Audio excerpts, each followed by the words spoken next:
You don't withhold your love from us. Arms open wide upon a cross. You give no matter what the cost. Jesus, we see you. All of these worlds your hands have made. La remise des récompenses. Jésus n'excuse pas leurs péchés, mais montre leur pénitence et leur foi.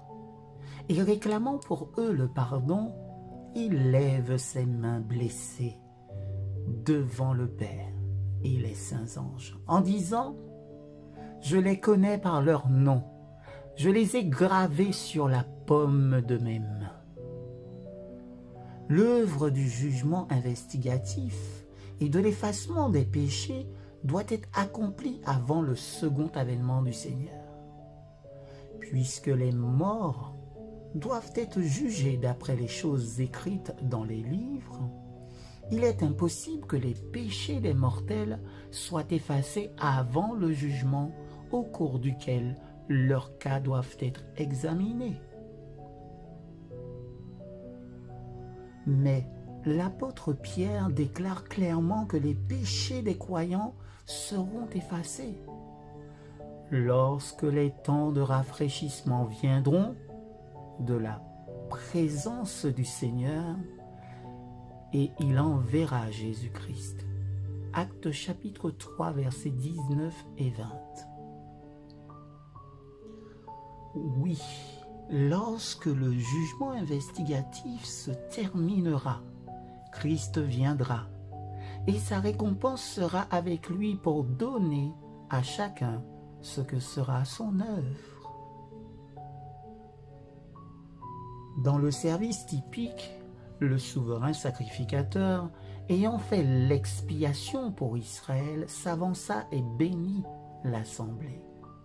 Ainsi Christ, à la fin de son œuvre de médiateur, apparaîtra sans péché pour le salut. Hébreux 9, verset 28. Pour bénir son peuple en attente de la vie éternelle. De même que le prêtre, en notant les péchés du sanctuaire, les a confessés sur la tête du bouc émissaire, ainsi le Christ placera tous ses péchés sur Satan, l'auteur et l'instigateur du péché. Le bouc émissaire portant les péchés d'Israël fut renvoyé dans un pays inhabité. Lévitique chapitre 16, verset 22. Ainsi, Satan portant la culpabilité de tous les péchés qu'il a fait commettre au peuple de Dieu, sera pendant 1000 ans confiné sur la terre, qui sera alors désolée, sans habitants. Et il subira enfin la pleine mesure du péché dans les feux qui détruiront tous les méchants.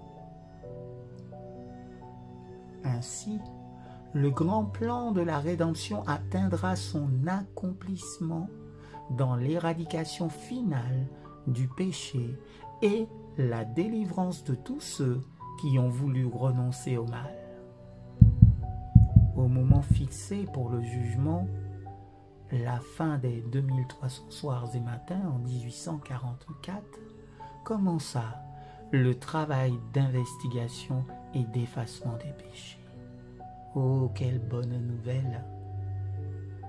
Tous ceux qui ont déjà pris sur eux le nom de Christ doivent passer dans ce jugement, ou je dirais encore mieux, à cet examen minutieux.